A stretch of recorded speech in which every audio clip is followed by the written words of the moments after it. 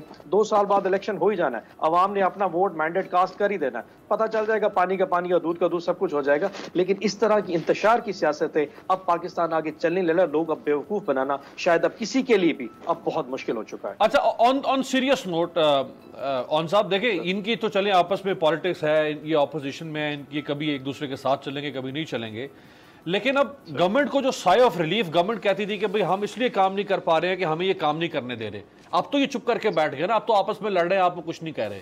اب بھی اگر آپ کام نہ کر پائیں یا آپ کی حکومت پرفارم نہ کر پائے تو پھر آپ کس کو قربانی کا بکرا بنائیں گے؟ پہلے تو آپ کو ان کا ملا ہوا تھا جواز.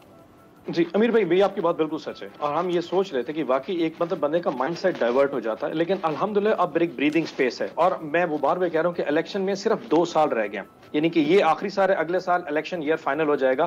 لوگوں نے اپنی سے کیمپین سٹارٹ کر دی ہے, لوگ اپنے حلقوں میں جا رہے ہیں, ایک مائنڈ سیٹ بن رہا ہے. ہمیں پرفارم کرنے کی جتنی ضرورت ہے ہمیں پتہ ہے, ہم اس پہ اتنا ایک زور کر رہے ہیں. الحمدللہ آج اس ملک میں اگر آپ غور سے دیکھیں ہماری جو میکرو اکنامکس فگر ہے وہ بڑی بہترین ہو چکی ہیں. پاکستان کے $20 ارب کے ریزروز ہو چکے ہیں, ہر مہینے $2 ارب کی فارن ریمیٹنس ہمارے پاس آ رہی ہے, کرنٹ اکاؤنٹ سرپلس میں جا چکا ہے, ٹیکسٹائل کی ایکسپورٹ صرف اس 8 مہینوں میں $8.5 ارب سے کراس کر چکی ہے, روشن ڈیجیٹل اکاؤنٹ جو ہے $700 ملین.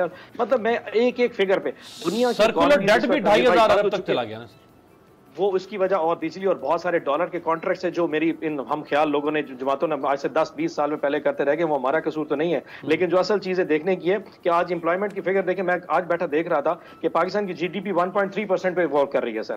دنیا میں امریکن GDP 0.3% پہ آ چکی ہے سر. سوائے چائنا کے علاوہ کوئی دنیا کا ملک پرفارم نہیں کر رہا. ہم الحمدللہ 1.3%, اور ہم اس سال جون 30 کو ہمارے میں حفیظ شیخ صاحب کی سٹیٹمنٹ دیکھ رہا تھا 3% پلس پہ جا کے کروز کریں گے.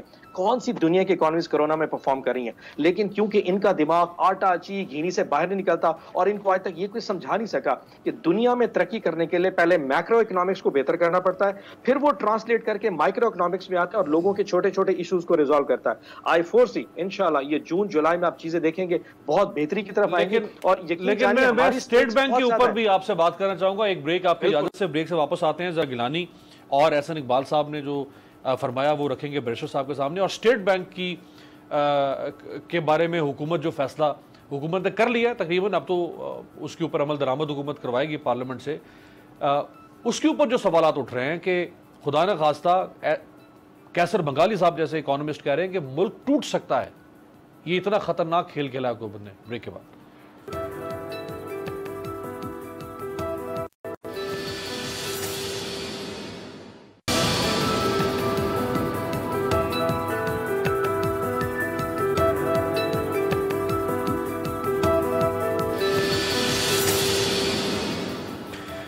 بریک کے بعد خوش آمدید. احسن اقبال صاحب نے شکوہ کیا اور پھر اس کا جواب دیا یوسف رضا گیلانی صاحب نے. دکھائیں جی. بلکہ محمد زبیر صاحب نے جس فارمولے کا حافظ صاحب نے ذکر کیا, ذرا محمد زبیر صاحب سے بھی سن لیں کہ وہ فارمولہ طے کیا پایا تھا جس فارمولے کی خلاف ورزی کی ہے پیپلز پارٹی. رائٹ جی, ایک تو سر بیرشر صاحب جو پہلے گیلانی صاحب نے اور احسن صاحب نے ایک دوسرے کے ساتھ جو شکوہ جواب شکوہ کیا, یہ فرمایا نا کہ جو آپ کا سٹانس تھا کہ یہ حکومت اور اس حکومت کو سہارا دینے والے وہ سب سلیکٹڈ ہیں اور سب جمہوریت کے دشمن ہیں. اب بلوچستان عوامی پارٹی حکومت کو سہارا دے رہی ہے, اس میں کوئی دو رائے نہیں ہے. تو بلوچستان عوامی پارٹی کی بیساکھیاں اگر آپ استعمال کریں گے تو جو عمران خان کے خلاف آپ نے 2.5 سال سے بیانیہ اور جمہوریت اور آئین کی سربلندی کا بیانیہ تھا, وہ بیانیہ تو ٹھس ہو جائے گا, اس کو کہاں سے تقویت ملے گی؟ امیر بھائی, کوئی بلوچستان عوامی پارٹی کے لوگوں نے ساتھ نہیں دیا. ہم سینیٹرز بتا چکے ہیں, آزاد حیثیت میں جیتنے والے سینیٹرز ہیں, اور یہ پاکستان کی تاریخ میں کوئی پہلی دفعہ نہیں ہوا. محترمہ جب وزیر اعظم بنی تھی تو عابدہ حسین, بیگم عابدہ حسین PMLN میں تھی, لیکن انہوں نے اعتماد کا ووٹ محترمہ کو دیا تھا. عمران خان بیٹھے اپوزیشن میں تھے لیکن ظفر اللہ جمالی کو انہوں نے ووٹ دیا تھا, اسی طرح ڈاکٹر طاہر القادری صاحب نے اور 1-2 اور ممبرز نے. تو یہ کوئی میرے خیال سے اس طرح نہیں ہے جس طرح بنایا جا رہا ہے. لیکن میں اس سے ایگری کرتا ہوں کہ اپوزیشن لیڈر کے اوپر مشاورت ہونی چاہیے تھی, غلطی رہی ہے, سب سے ہوئی ہے. اسٹیئرنگ کمیٹی کے فیصلے لاگو نہیں ہوتے. اگر نظر آ رہا تھا, ہم نے کوئی چھپ کے تو نہیں بنایا, ہم نے تو پہلے دن سے بتا دیا تھا کہ ہم PMLN کے کینڈیڈیٹ کو نہیں مانیں گے. جب ہم کہہ رہے تھے تو ایک سربراہی اجلاس بلایا جا سکتا تھا. اور میں بڑے وثوق کے ساتھ اور پورے یقین کے ساتھ امیر بھائی آپ کو بتاتا ہوں کہ ہم نے رابطہ کیا تھا PMLN کی قیادت کے ساتھ، لیکن انہوں نے کہا تھا کہ جو معاملہ سیٹل ہو گیا وہ سیٹل ہو گیا، اس پہ ہم کوئی بات نہیں کریں گے، اور نہ ہی PDM کے سربراہی اجلاس جدھر سے بلانا چاہیے تھا بلایا گیا۔ تو یہ ایک ہوا ہے، غلط فہمی ہے یا اپنی کسی طرف سے ہٹ دھرمی رہی ہے۔ اگر نہ ہوتا، ہمیں ایک بہتر اپوزیشن لیڈر کی ضرورت ہے۔ 2 سالوں میں میاں شہباز شریف زیادہ عرصہ جیل میں کر رہے ہیں، اب وہ استحقاق قومی اسمبلی میں بلاول صاحب کو حاصل نہیں ہے، وہ بالکل ٹف ٹائم دیتے ہیں، لیکن جو قاعدے سر اگین بیرسٹر صاحب، سر اگین دیکھیں، آپ جس کاز کو لے کر چلے ہیں، آپ پرسیپشن یہ دے رہے ہیں لوگوں کو کہ بہت سیکرڈ کاز ہے، بہت گریٹ کاز ہے آپ کی، تو اتنی بڑی کاز میں آپ اتنے پیٹی ایشوز کے لیے، اتنے پیٹی انٹرسٹ کے لیے، اچھا اگر آپ چیئرمین سینٹ کے اوپر لڑتے تو سمجھ میں آتی تھی بات، آپ ڈیپوٹی چیئرمین سینٹ پہ لڑتے سمجھ، یہ تو اپوزیشن لیڈر بالکل ایک جو ہے وہ، یعنی کوئی اس کی وہ وقت ہی نہیں ہے سودے کی اس لحاظ سے، پریولیجز کے لحاظ سے، اس کے اوپر آپ لڑ رہے ہیں آپس میں۔ میں امیر بھائی آپ کو بتاتا ہوں، قومی اسمبلی کے اندر اکثریت ان کی تھی، ہم نے انہیں دیا، قومی اسمبلی کے قائد حزب اختلاف کا عہدہ بھی ان کے پاس ہے، اور چیئرمین جو پبلک اکاؤنٹس کمیٹی ہے وہ بھی ان کے پاس ہے۔ ہم نے لڑائی کی میاں شہباز شریف کے حق کے لیے، اور انہوں نے چند ماہ کے بعد استعفیٰ دیا اور ہم سے کوئی مشاورت نہیں کی، لیکن جو ان کا حق ہے اسے مانتے ہیں۔ میں پھر کہتا ہوں کہ چیئرمین، یہ جو اپوزیشن لیڈر ہے سینٹ کے اندر، یہ عہدہ بڑا ہے، اسے بار بار یہ نہ کہیں کہ یہ عہدہ چھوٹا ہے۔ اگر آپ نے حکومت کی مخالفت کرنی ہے، اگر آپ نے بھرپور اپوزیشن کا کردار ادا کرنا ہے، پارلیمان کے اندر حکومتی پالیسیز کو چیلنج کرنا ہے، پارلیمان کے اندر انہیں قانون سازی سے روکنا ہے، حکومت کی نالائکی اور نااہلی کو ایکسپوز کرنا ہے، جس طرح انہوں نے 3 سال کے اندر، ابھی میرے دوست فرما رہے تھے کہ دیکھیں جی اشاریے اچھے ہو گئے ہیں اور لوگ تو پڑے ہوئے ہیں اپوزیشن والے روٹی پہ اور چینی پہ اور آٹے پہ یا گھی پہ۔ بھائی آپ کے مسائل نہیں ہو سکتے میرے بھائی، آپ ہو سکتا ہے بڑے ویل آف ہوں، لیکن پاکستان کی میجورٹی کے یہی مسائل ہیں، اسی مسائل کے لیے وہ باہر نکلتے ہیں، اسی مسائل کے لیے وہ روتے ہیں، اور کتنا انتظار کریں، ہم نے مانا کہ تغافل نہ کرو گے لیکن خاک ہو جائیں گے ہم تم کو خبر ہونے تک۔ میرے خیال سے لوگوں کو لوگوں کی طرف دوسری بات جو آپ نے دونوں سنوائی ہیں، کل گیلانی صاحب ہوں یا آج چیئرمین صاحب، آپ نے دونوں کا لہجہ بھی دیکھا، کسی کے بارے میں سخت گفتگو نہیں کی گئی۔ احسن اقبال صاحب کو مریم صاحبہ نے تو آج کر دی نا سر، مریم صاحبہ نے تو کر دی آج۔ اب وہ کہتے ہیں نا، وہ کہتے ہیں کہ ہے کچھ ایسی ہی بات جو چپ ہوں ورنہ کیا بات کر نہیں آتی، ہمیں بڑا آتا ہے، ہم سے زیادہ جیالوں سے زیادہ کسے بولنا آتا ہے، لیکن ہم PDM کے خالق ہیں، ہم دوبارہ PDM کو APDM نہیں بننے دیں گے جیسے پہلے بنایا گیا تھا، اور بعد میں سارے وہ فیصلے کیے گئے تھے جو پیپلز پارٹی نے کیے تھے، اس وقت ہمیں کہتے تھے ہم کر رہے ہیں مشرف کے NRO کر رہے ہیں، یہ سیز فائر تو نہیں کروا سکے آپ، یعنی مولانا صاحب ناکام ہو گئے ان دونوں کو خاموش کروانے کے لیے۔ دیکھ میں زیادہ اس پر بات اس لیے نہیں کروں گا کیونکہ جمعیت علماء اسلام PDM کو لیڈ کر رہی ہے، اور مولانا فضل الرحمان صاحب نے ابھی تو اپوزیشن لیڈر کی بات آئی، یوسف رضا گیلانی صاحب کی اور پیپلز پارٹی کی جو ابھی کردار سامنے آئی، اس سلسلے میں مولانا صاحب کا کوئی رد عمل نہیں آیا ابھی تک، تو اس لیے میں کہہ رہا ہوں کہ یہ جتنی بھی چیزیں ہیں اس کو ڈسکس کریں گے PDM کے اجلاس میں۔ اب کس نے کیا کیا اور کیوں کیا وہ PDM کی قیادت کو مطمئن کریں گے، وہ PMLN ہو، سربراہی پاکستان پیپلز پارٹی ہو، ANP ہو، جماعت اسلامی تو PDM کا حصہ ہے نہیں۔ اور جہاں تک ایک بات پر میں دہراتا ہوں کہ یہ جو سینیٹرز جو کہتے ہیں کہ یہ آزاد سینیٹر ہے، ان کی مرضی ہے، جس کو بھی ووٹ دیتے ہیں، یہ آزاد نہیں ہے، یہ باپ پارٹی کے سینیٹرز ہے، باپ پارٹی سے ان کا تعلق ہے، بلوچستان عوامی پارٹی سے، اس لیے یہ حکومتی سینیٹر ہے، اور ساجد سنجرانی کا تعلق بھی باپ پارٹی سے، ان سینیٹر کا تعلق بھی باپ پارٹی سے ہے، تو اس لیے میں کہہ رہا ہوں کہ یہ کہنا کہ یہ آزاد ہے یہ اتنی معقول بات نہیں ہے، لیکن ان تمام چیزوں کو چھوڑ کر میں اس کو PDM کی سربراہی اجلاس کے حوالے کرتا ہوں، اس کے مستقبل کے بارے میں وہ فیصلہ کرے گی۔ لیکن ایک بات میں اور کہوں گا، جو حکومتی جو یہاں میرے دوست بیٹھے ہیں PTI کی، انہوں نے کہا PDM کی تحریک ختم ہو چکی ہے، PDM ختم ہو گئی، ان کو لگ پتہ جائے گا کہ PDM کی تحریک کیا ہے۔ میں آپ کو آپ کی یہ ٹیبل جو آپ کی ٹاک شو ہے، میں اپنے آپ پر گواہ بناتا ہوں کہ آپ دیکھیں گے PDM جو آج جیسے مضبوط ہے نا، اس سے بڑھ کر مؤثر انداز میں، مضبوط شکل میں PDM آئے گی۔ آپ صاحب بلاول صاحب نے فرمایا میں ایک لات مار کی حکومت گرا سکتا ہوں. مریم صاحبہ نے کہا کہ اب آر یا پار ہوگا 13 دسمبر کو. مولانا صاحب اور آپ سب کہتے تھے کہ جی دسمبر نہیں دیکھنے دیں گے. دیکھیں میں سورج چڑھے گا. میرا حمزہ صاحب بات یہ ہے, بنیادی طور پر بات ہے کیا, بات ہے سسٹم کی. اس ملک میں آئین کے مطابق کوئی ادارہ بھی نہیں چل رہا, یعنی آپ کی پارلیمنٹ بھی نہیں چل رہا. دیکھیے آپ نے اسٹیٹ بینک کی بات کی, اسٹیٹ بینک یہ قومی بینک ہے, یہ ریاستی بینک ہے, یہ آئی ایم ایف کے ہاتھوں گروی تو یہ آپ اس کو آئی ایم ایف, یعنی اس کی حکومت نے, پی ٹی آئی کی حکومت جو مسلط کی گئی ہے, ان کے لیڈر کو جو مسلط کیا گیا ہے, انہوں نے کہا کہ میں نے جیسے گیلانی صاحب کا مسلط, جیسے نہیں جس آئی ایم ایف میں ہم نے نہیں جانا ہے, لیکن آج کیا ہو رہا ہے, پوری اسٹیٹ بینک کو آئی ایم ایف کے کنٹرول میں دے رہا ہے. مجھے بتائیے دنیا میں کوئی بھی ایسا ملک, ایک ایسے آدمی کو آپ نے گورنر بنایا اسٹیٹ بینک کا یا ڈپٹی گورنر بنایا کہ وہ آئی ایم ایف کا نمائندہ ہوتے ہوئے مصر میں اپوائنٹ کیا گیا, مصر کی معیشت کو تباہ کر دیا گیا. اب پاکستان کی معیشت کی تباہی کے لیے انہوں نے ادھر ہمارے اسٹیٹ بینک میں ان کو تعینات کیا. آج آپ نے شبر زیدی کی انٹرویو تھی, وہ بھی آپ نے سنی ہوگی, انہوں نے موجودہ حکومت کے بارے میں کیا کہا. تو اس لیے میں کہتا ہوں جب آپ اسٹیٹ بینک حوالے کرتے ہیں آئی ایم ایف کے, اور آئی ایم ایف کس کا ذیلی ادارہ ہے, امریکہ کا, تو جب آپ یہ سب کچھ کریں گے تو اس کا معنی یہ ہوا کہ آپ کا اسٹیٹ بینک ہوگا, پیسہ اسٹیٹ بینک میں بھی آپ کا ہوگا, لیکن اس کو یوٹیلائز کرنا یہ آپ کے اختیار میں نہیں ہوگا. اچھا اب صاحب نے کہا ہے کہ آپ پی ڈی ایم کو, انہوں نے کہا ہے کہ پی ڈی ایم اس ایشو پہ کیوں نہیں باہر نکلتی ہے. دیکھیں میری بات سنیے, ایک بات, دوسری بات یہ ہے کہ جب آپ کے اختیار میں نہیں ہوگا, آپ کو ایک پیسہ نہیں, جب ان کی جی چاہے کہ پیسہ دینا ہے یا نہیں دینا ہے, تو آپ ہمارے جتنے بھی ملازمین ہیں ان کو تنخواہ کہاں سے ملے گی. اسٹیٹ بینک کے گورنر کا تنخواہ کتنا ہوگا, 1,30,00,000 ماہانہ, 1,30,00,000 روپے.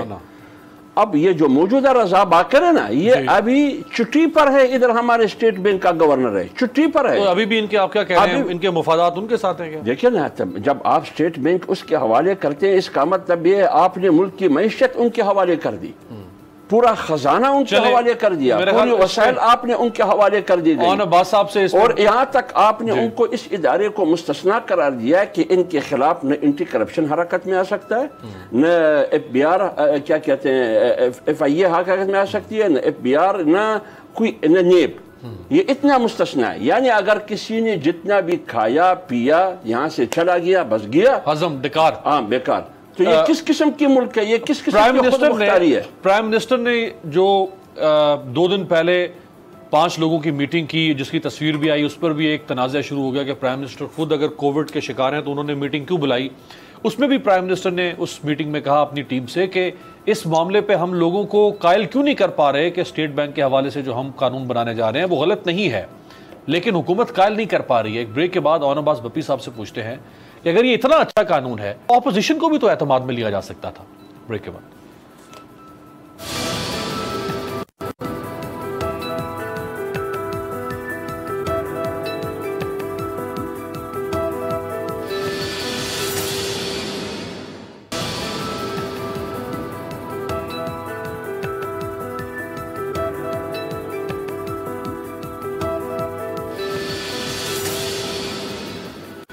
بریک کے بعد خوش آمدید. اون عباس صاحب, اسٹیٹ بینک کے حوالے سے آپ اپنے تئیں آپ نے بہت اچھا فیصلہ کیا ہوگا, لیکن آپ کے فیصلے کی پرسیپشن یہ جاری ہے کہ آپ نے اسٹیٹ بینک کو آئی ایم ایف کے ہاتھوں گروی رکھ دیا.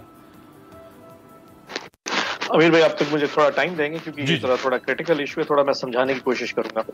پہلے میں بتا دوں کیونکہ میں تھوڑا سا طالب علم اکنامکس کا, شاید حمداللہ صاحب مجھ سے زیادہ اکنامکس کو سمجھتے ہوں گے, اور آئی ایم ایف کے رول کو اور امریکہ کے رول کو اور مذہب کے حوالے سے یقیناً مجھ سے زیادہ سمجھ سکتے ہیں, لیکن میں بھی کچھ کوشش کروں گا سمجھانے کی. پہلے تو آپ یہ سمجھیے کہ جو سینٹرل بینک ہوتا ہے, اسٹیٹ بینک, اس کے 2 مین کام ہوتے ہیں, ایک مانیٹری پالیسی بنانا اور ایک فسکل پالیسی بنانا. نارملی بینک مانیٹری پالیسی بناتے ہیں, اتفاقاً یہ فسکل پالیسی نارملی گورنمنٹس کے پاس ہوتا ہے. ہمارے پاس اتفاق یہ ہوا, اور اسٹیٹ بینک کا جو مین کام ہے سر وہی ہوتا ہے انفلیشن کو کنٹرول کرنا, افراط زر کو کنٹرول کرنا, آپ کی جو ان امپلائمنٹ ہے اس کو کنٹرول کرنا, آپ کی غربت کے لیول کنٹرول کرنا, اور ریگولیٹری باڈی ہوتی ہے جو باقی پوری بینکنگ سسٹم کو سنبھالتی ہے.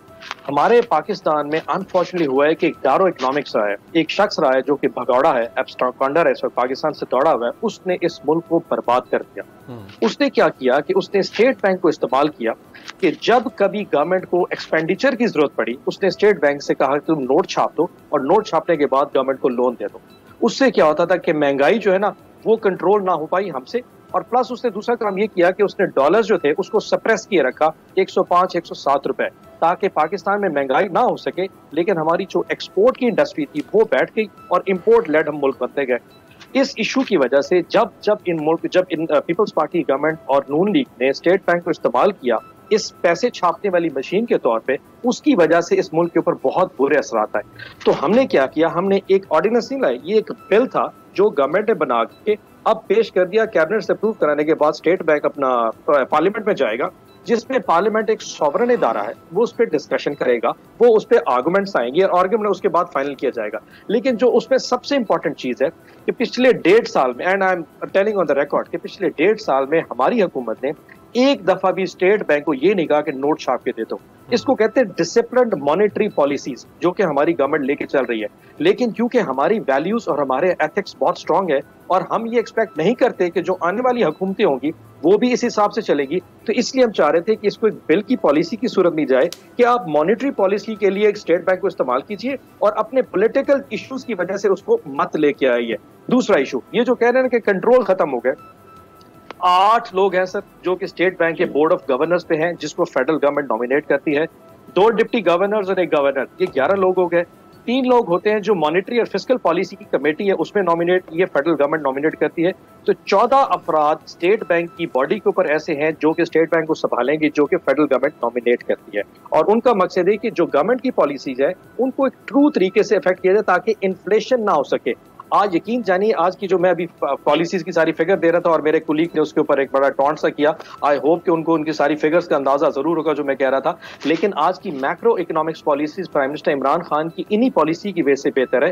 ہم صرف یہ چاہ رہے تھے کہ ان اسٹیٹ بینک کی پالیسی کو ایک بل کی شکل میں ایک قانون بنا دیا جائے، تاکہ ایک اور اسحاق ڈار جو پچھلے کئی سالوں سے اس فارم چھپا ہوا ہے، اور کبھی زندگی میں آج سے 10 15 20 سال کے بعد اگر وہ دوبارہ ملک میں آ سکے تو نوٹ چھاپ کے اس ملک کو دوبارہ گروی نہ رکھ سکے۔ سینیٹر صاحب، جیسے حافظ صاحب نے فرمایا، اس میں کوئی صداقت ہے کہ اسٹیٹ بینک اس قانون کے بعد نہ ایف اے اے کو، نہ نیب کو، نہ کسی اور ریاستی ادارے کو، نہ پارلیمنٹ کو، کسی کو بھی جواب دینی ہوگا؟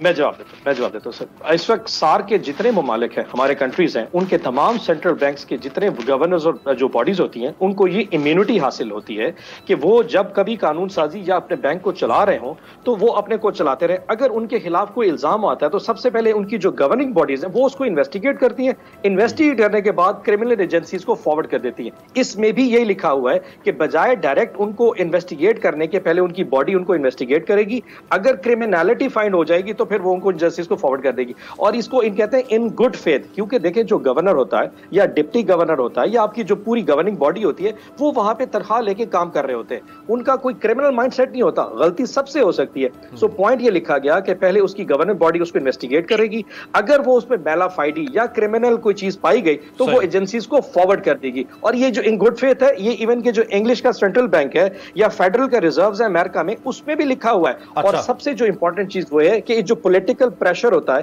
اس کو پولیٹیکل گورنمنٹ کے ڈیسیژن سے سینٹرل بینک کو علیحدہ رکھا جائے، تاکہ وہ ملک کی سلامتی کے لیے کام کرے، نہ کہ ایک جو اس وقت کی گورنمنٹ ہے وہ اس کے ایجنڈے پہ نہ چلنا شروع ہو جائے۔ اس کا یہ امپیکٹ بالکل حافظ صاحب، جو بات ان کی کنونسنگ ہے، وہ کہہ رہے ہیں ایک تو پریسیڈنٹ موجود ہے، ایسا نہیں کہ ہم انوکھا کام کر رہے ہیں۔ میری بات سنیں، یہ جو اصول ہے یہ 73 سال میں صرف پی ٹی آئی کو یاد آئے، کسی اور حکومت کو یاد نہیں آئے۔ یہ سارے جتنے بھی لوگ تھے، میری بات سنیں نا، آپ نے بات کی، مجھے بات کرنے دیں۔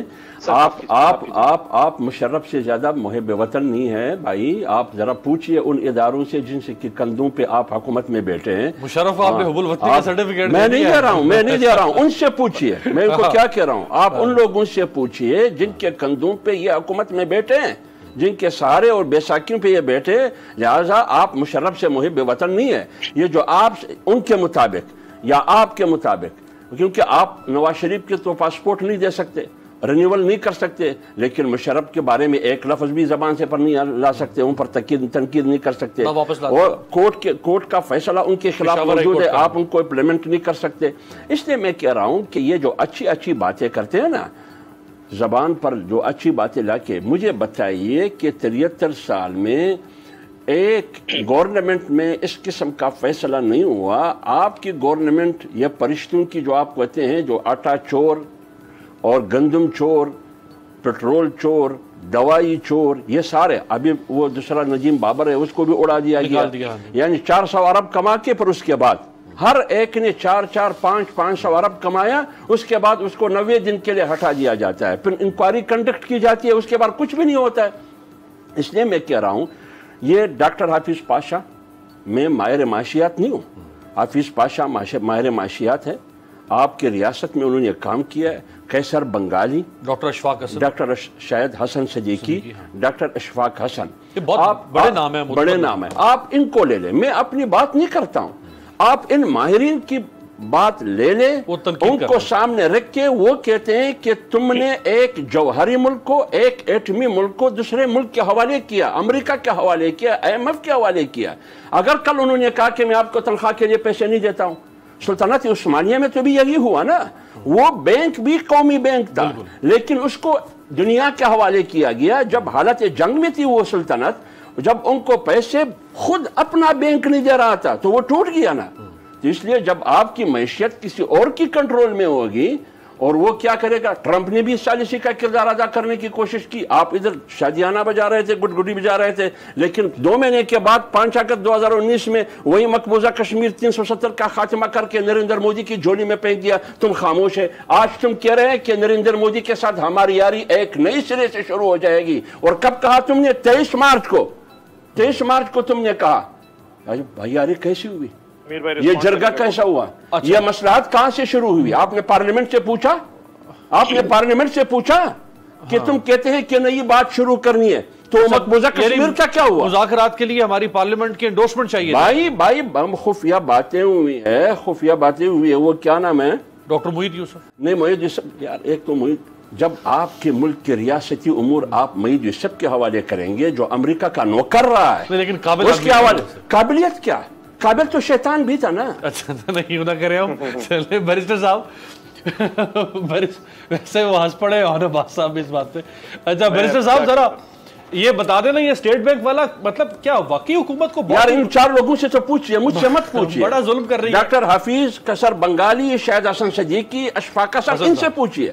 جی بیرسٹر صاحب، بھائی بات یہ ہے کہ اگر ہم اپنی بات کریں گے، میں کروں گا یا حافظ حمداللہ صاحب کریں گے، ہم اپوزیشن کی جماعتیں ہیں، کہا جائے گا کہ یہ اپوزیشن کہہ رہے ہیں۔ مجھے یہ جو پورے قانون لائے جا رہے ہیں، کبھی عمران خان نے یہ کہا تھا کہ میں ایسے کروں گا؟ عمران خان کے منشور سے تلاش کریں، عمران خان IMF کے بارے میں کیا کہتا تھا؟ مجھے آپ سے بھی گلہ ہے، آپ عمران خان کی پرانی کیسٹس نہیں چلاتے، ہمارے تو آپ سارے اسٹیٹمنٹس چلاتے ہیں، لیکن IMF کے بارے میں عمران خان کیا کہا کرتے تھے ذرا وہ سنوائیں۔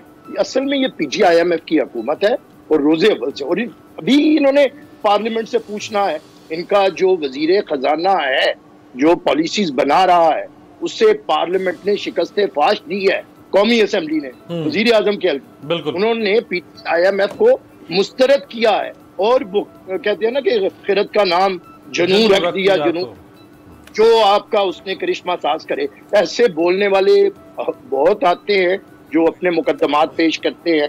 یہ حکومت پورا ٹولہ جو IMF کے ملازمین ہیں، جو امریکہ کے ملازمین ہیں، جو UK کے اندر اپنے سٹیکس رکھتے ہیں دنیا بھر کے، انہیں لا کے انہوں نے پاکستان ان کے حوالے کر دیا ہے، اور یہ عمران خان صرف اور صرف بنی گالا کے اندر بیٹھے ہیں۔ پاکستان بپی صاحب آپ لاسٹ کامنٹ کرتے ہیں سر۔ سر پہلے تو میں حمداللہ صاحب کی بات کا ریسپانس کر لوں کہ وہ مشرف صاحب کے ساتھ گورنمنٹ میں ہم نہیں رہے، یہ ساتھ ضرور رہے ہیں۔ ہر گورنمنٹ میں پچھلے 30 سال سے چھوٹا سا تھا، میں نے مولانا فضل الرحمان صاحب کو کبھی حکومت سے باہر نہیں دیکھا۔ ریفرنڈم میں ووٹ آپ نے کسی قسم کی حکومت آئی ہو، کشمیر کمیٹی کا چیئرمین ہمیشہ مولانا فضل الرحمان رہا ہے، اور مذہب کے حوالے سے اور امریکہ غدار کے حوالے سے مرد آباد نعرے مار مار کے پچھلے 30 سالوں میں اسی طرح قوم کو بیوقوف بنایا انہوں نے۔ دوسری بات سے اسٹیٹ بینک کی ایک اور دے دوں حمداللہ صاحب، یقیناً آپ اکنامکس کے طالب علم ہے، اسٹیٹ بینک کی جو 73 سال والی اپنی بات دی ہے، 1996 میں اسٹیٹ بینک میں امینڈمنٹ ہوئی تھی